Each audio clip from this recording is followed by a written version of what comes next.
Hi friends, welcome back to Intentional Motherhood, where we explore what it means to raise wholehearted kids while staying grounded as mothers in the process. I'm your host, Kelsey Redd, a mom of 4, formerly a mental health counselor, and an adventurous entrepreneur, homeschooling my kids and figuring this all out at the same time as you guys. Together, we're going to talk about emotional wellness, faith, and family rhythms that bring more peace, connection, and presence into your home and your heart. Let's get started.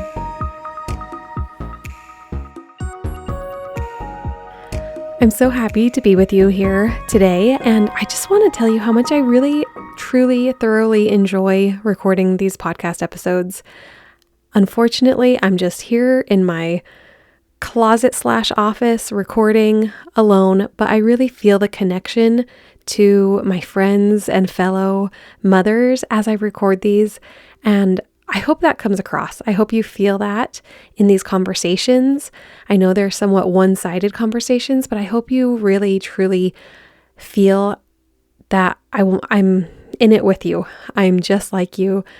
I feel like you're my friends, and a lot of my friends do listen to this, and so it's fun to have conversations about, what we're saying, and I really would love to create conversation with you guys. That's why I'm always telling you guys to go find me on my Instagram at creating.intentional.mothers, because I really would love to hear your thoughts, your experiences, what's helping you, what isn't helping you, what I could do to help you even more. If you have ideas, I would love to hear them.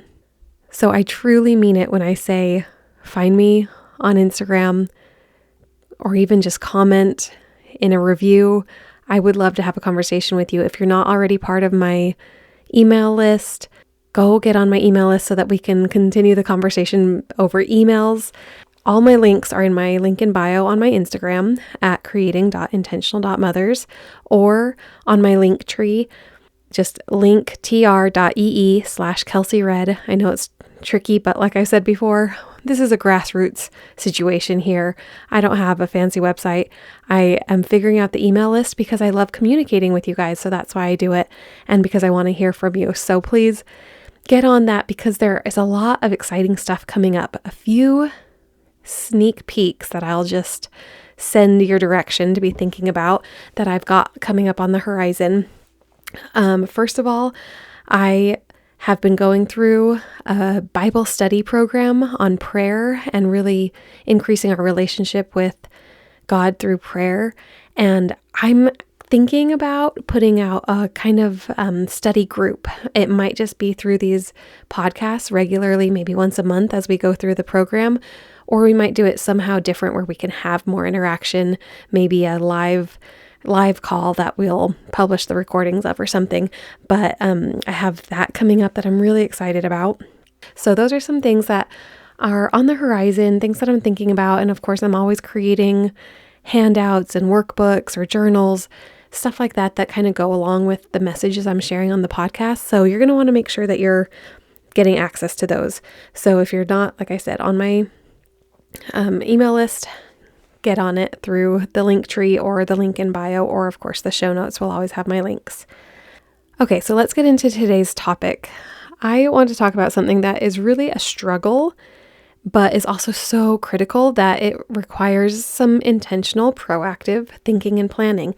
And that is how to manage apologies in the home. I, of course, come from a faithful biblical perspective, and the reason apologies are so critical is because we're talking about the relationships in the home, ultimately. And I'm going to reference again one of my favorite parenting books. It's called Parenting, Getting It Right by Andy Stanley. And I really like this book. The reason it's my kind of go-to favorite book is because it really takes the long-term perspective in parenting. I feel like a lot of parenting books kind of teach you how to get through this phase of parenting, or how to help your kids get through this milestone in parenting and what to do in that stage, which is of course helpful. But the whole point of Andy Stanley's book on parenting is that you have to parent through every stage of your child's life with the long-term goal in mind. And he defines the long-term goal as what getting it right, it in quotations, right really means, which is having children who want to spend time with you as their parents and together with their siblings when they no longer have to, as in after they have moved out of the home and they are adults, that you have a relationship, a friendship with your adult children that they want to spend time with you and they want to be close to you. Because isn't that ultimately the goal of parenting? We actually have such a small window of parenting, 18 years really, where we get to be hopefully the main influence in our child's life. And after that, they're not required to spend their time with us any more than they want to or have to. And I want to have a relationship with my kids where we want to talk as often as possible and they want to be home. They want to come visit. They want to bring their children to be with me and they want to get together with their siblings. I want that kind of closeness in a couple decades from now. So because of that, Andy Stanley talks about every parenting and especially discipline decision has to be made with the relationship in mind. And the relationship is priority over everything. That relationship is priority over everything. So how do we deal with this when inevitably there are conflicts and the relationship is damaged here and there by little things that happen between siblings and parent and child and all the everyday things that we experience where we would need to apologize. So now you're going to hear how I kind of connected this to a faith-based or spiritual perspective, which is that anytime we disrupt the relationship, there needs to be some sort of repentance, i.e. an apology. So I want you to be thinking of this two directions as I talk about this from here on out, because this is the way I define repentance for myself, as in how I ask God for repentance or how I apologize to God when I have done something, and how we apologize within our family so that there's a consistent understanding of what it means to apologize / repent, as in turn back towards the person who we sinned against or we did wrong to and reunite that relationship, reconcile that relationship. So in our home, repentance and apologies have two parts to them. They have the confession and the restitution, because anytime we do something that hurts another person, it's hurting the relationship. And so we need to restore that relationship. The restitution of the relationship is the top priority. And we do that through the two parts, confession and restitution. And again, you might want to apply this to your own prayer and spiritual life. So in our home, we help our children to say these two things as they apologize to their siblings or even to us as parents. I'm sorry that I ... fill in the blank. That is the confession. They're acknowledging verbally what they did that hurt the other person. I'm sorry that I ... And then what can I do to make it right? And this is where I'll start to explain the second kind of catchphrase that we say when we're asking our kids to apologize. But we typically tell our kids that you have to make it right. If you knocked over their tower of Legos, you might say, can I help you rebuild it? Do you want me to give you space so that you can rebuild it by yourself? But you have to do something that helps make it right. Or a lot of times, I have one sweet, sweet daughter who really struggles to say these apologies in person, but she will often make a card, write a little love note to the person, and that's her way of helping make it right again, because that's more comfortable to her. So along with the two parts of repentance or apologies, the confession and the restitution, we also explain to our children, your apology has to include heart, hands, eyes, and mouth. We tell our children, are you using all four parts in your apology? Heart, hands, eyes, and mouth. This means they have to the heart is they actually have to mean it, because we've all heard our children say, I'm sorry. And it's like, okay, you're not using your heart. That didn't sound like an apology from the heart. We have to use our heart. We have to use our hands. This often means for our children that they have to give their sibling a hug, or at least maybe even hold their hand, touch their arm, some sort of physical contact, or it sometimes just means use your hands to go rebuild the Lego tower. That's part of how you use your hands if your brother or sister doesn't want a hug. Heart, hands, eyes, they're required to make eye contact.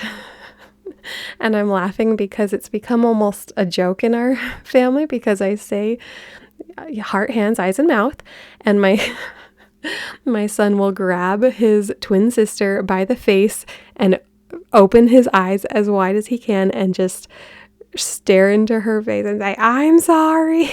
And I'm like, okay, well, it's progress. It's something. So heart, hands, eyes, and mouth. And of course, the mouth is the words, verbally saying the words, I'm sorry that I ... What can I do to make it right? So again, the point of these apologies, and if you want to think of it in your own spiritual life as repentance, is to, again, reconcile the relationship that has been damaged, or where there has been a separation introduced through some sort of conflict or mean deed. The goal is always to reconcile the relationship. Not only is it about teaching accountability, taking accountability for your actions, but it's also taking it a step further to say, not only do you have to take accountability for what you did, but when you hurt someone and when you cause some sort of chasm in a relationship, because these relationships are so important, we always tell our kids, our family relationships are the most important relationships in our lives. You have to do something intentionally and proactively to restore that relationship and hopefully actually bring it even closer. We, of course, even try to implement the same steps when we inevitably need to apologize to our children for something that we've done, when we've yelled or we've punished in the heat of the moment, or we've reacted based on our own triggers that wasn't fair to the kids. I try to also use heart, hands, eyes, and mouth, and do the same thing. Look into my child's eye, get down on their level, hold their hands, and look in their eyes and say, I'm sorry that I yelled at you when I got frustrated earlier. That wasn't fair of me. What can I do to make it right? And a lot of times they don't have a way of making it right, but I usually will ask them, will you forgive me? I love you. Can I hug you? Those are all things that we try to implement into our restitution, or our turning back toward the relationship that was damaged, so that we can restore those relationships and keep the relationship as the highest priority in our home. Those connections are the highest priority. Those relationships are what will continue throughout our children's lives, and hopefully to the end of our lives. We want our children to know that no matter what, we can always fix something that was broken, repair something that was damaged, and reconcile our relationship. So I hope that helps you. I hope it helps to hear some actual scripts. I know sometimes I like to hear, what do you actually say though? I like the theory, but tell me literally what to say. So I try to include some of that. And I don't know if there's a better way out there to do it, but we are doing it the best we can, and it's not always perfect, but I hope I can just give you guys ideas of things that are helpful to you and that will serve you in the future. So I appreciate you being here with me, and please don't forget to connect with me on Instagram at creating.intentional.mothers, or on my Linktree, linktr.ee/Kelsey Redd, or in the show notes below. Get on my email list. Let's be in touch. I'd love to hear from you. And of course, please rate or review this podcast and share this episode with anyone who might benefit from it. Maybe even just a spouse or a sibling who you want to get better at repairing relationships with. And remember, you're doing an amazing job. I'll see you next time on Intentional Motherhood.